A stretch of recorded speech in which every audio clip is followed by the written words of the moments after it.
Eu pedia desculpas mesmo quando ele não dizia nada. A casa estava limpa. O café pronto, tudo no lugar. E mesmo assim tinha algo no ar que pesava mais do que qualquer discussão. Mas não havia discussões. Não havia gritos, só o silêncio. Aquele silêncio que vai te engolindo aos poucos, que parece um pano molhado sobre a pele. Ele passava por mim como quem desvia de um móvel. Nem rápido nem lento, só indiferente. E aquilo doía mais do que qualquer palavra dura, porque era como se eu não existisse, como se eu fosse uma presença tolerada, não escolhida. No início, ele dizia que amava meu jeito intenso, que gostava de como eu falava com brilho nos olhos, que tudo em mim era diferente de tudo que ele já tinha vivido. E eu acreditei, porque ele dizia olhando nos meus olhos, segurando minha mão, sorrindo com verdade, mas um dia ele começou a calar. Primeiro foram os elogios que desapareceram. Depois os toques, depois os olhares, até que o bom dia virou só um movimento de queixo, sem som, sem intenção, sem afeto. E eu comecei a sumir junto. Passei a falar menos, rir menos, gesticular menos, como se meu corpo todo estivesse se encolhendo para caber na ausência dele. Eu dizia para mim mesma que era só uma fase, que era o estresse do trabalho, que ele ainda me amava. Só não sabia demonstrar, e que talvez o problema fosse eu, sempre tão intensa, tão sensível, tão cheia de querer mais. Tentei mudar meu tom de voz, calculei as palavras, os gestos, os olhares. Comecei a me moldar ao silêncio dele como se aquilo fosse amor. Como se aquilo fosse parte de amar um homem ocupado, maduro, cansado. Mas não era... Era abandono disfarçado de rotina. Se você já sentiu isso? Essa presença vazia de alguém que deveria te amar? Curte esse vídeo, só para eu saber que não sou só eu que sente esse vazio na alma. Teve uma noite que a luz caiu, a casa ficou escura, e eu achei que aquela escuridão ia aproximar a gente. Que ele talvez me puxasse para perto no sofá, como fazia antes. Quando tudo ainda era leve, mas não, ele ficou no celular. A luz da tela refletia no rosto dele. E eu olhando de longe, sentada no chão da sala, esperando algum gesto que não veio. Nem um toque, nem um olhar.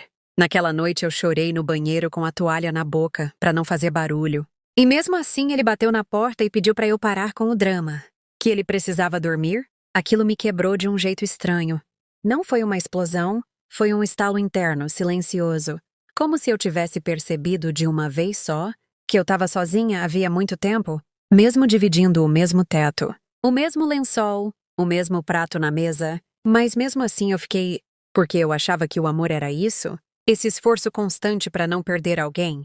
Mesmo que esse alguém já não estivesse mais ali, eu comecei a andar mais devagar pela casa, como se meus passos fizessem barulho demais, como se minha existência ocupasse espaço demais. Comecei a pedir licença até pro ar. Ele não notava mais meu cabelo preso, meu vestido novo, minha ausência nos domingos. Às vezes eu desaparecia em silêncio só para ver se ele percebia, mas não percebia. Acordava, tomava café, saía, voltava. Mexia no celular e dormia, sem nem me olhar nos olhos, como se a gente tivesse virado dois estranhos polidos, que dividem cômodo e evitam colidir, e eu fui ficando muda também. Fui me acostumando com o barulho do silêncio, com a ausência dele, com as respostas curtas, com os aham, tá, depois, com a frieza do toque sem intenção. Teve um dia que eu servi o jantar e ele disse que não estava com fome. Levantou da mesa sem nem encostar no prato. E eu continuei ali, olhando para a comida esfriando, tentando não chorar, tentando entender em que momento ele deixou de gostar até do meu tempero. Me lembro de ter olhado para o meu prato como se fosse eu que tivesse sido rejeitada. Como se cada garfada negada fosse um pedaço meu sendo recusado. Eu disse para mim mesma que era só uma fase, mais uma vez que ele precisava de espaço, que talvez eu estivesse exigindo demais, sendo chata demais, dramática demais, intensa demais. É assim que a gente se perde. Tentando entender o que fez de errado, quando o erro é continuar esperando de alguém o que ele já não tem mais para dar. E mesmo assim eu tentava. Um sorriso aqui, um bilhete ali, uma mensagem no meio do dia, só para lembrar que eu estava ali, que ainda amava, que ainda acreditava, mas o silêncio continuava. E ele doía, não aquele silêncio calmo, de quem tá em paz, mas o silêncio cortante, de quem já desistiu e não teve coragem de dizer. Se você já sentiu esse silêncio dentro de um relacionamento, comenta aqui eu sei como é. Porque às vezes tudo que a gente quer é alguém que entenda sem julgar. Eu comecei a não me reconhecer mais no espelho. Os olhos baixos, o corpo curvado, a boca fechada como se eu tivesse virado outra. Como se eu tivesse me adaptado tanto ao vazio, que me tornei parte dele. Não teve grito, não teve briga, não teve porta batendo.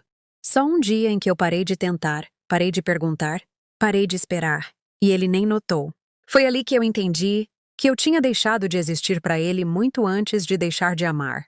E dói, sabe, perceber que você lutou sozinha por tanto tempo, que amou no escuro, que tentou manter acesa uma chama que só você soprava. Hoje, quando olho para trás, não sinto raiva, não sinto ódio, só sinto um cansaço antigo, um alívio triste e uma saudade estranha de quem eu era antes de tudo isso. Se essa história chegou até você, talvez seja porque ela também é um pouco sua, então se inscreve no canal pra gente nunca mais fingir que silêncio é cuidado, que ausência é normal, que amor é dor silenciosa. Porque no fim, não era amor, era só eu tentando resistir a alguém que já tinha me deixado em silêncio.